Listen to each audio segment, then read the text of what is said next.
भारतीय रेलवे ने कटरा बनिहाल खंड पर बहुप्रतीक्षित ट्रेन मार्ग का सफलतापूर्वक परीक्षण किया।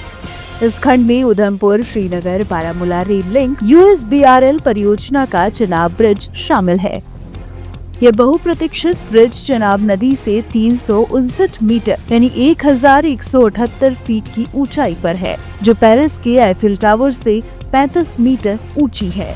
जम्मू कश्मीर समेत देश के कोने कोने से लोग इस सफर के लिए उत्साहित हैं। इस सफर में वे खूबसूरत घाटियों के दृश्य का आनंद लेने वाले हैं। आपको बता दें कि रियासी जिले में बक्कल और कौरी के बीच आर्क ब्रिज कटरा से बनिहाल तक एक महत्वपूर्ण लिंक बनाता है। यह Udhampur Srinagar Baramulla railway link USBRL का हिस्सा है, जो 35,000 करोड़ रुपए की महत्वाकांक्षी परियोजना है। इस परियोजना से लोगों को काफी लाभ मिलने वाला है।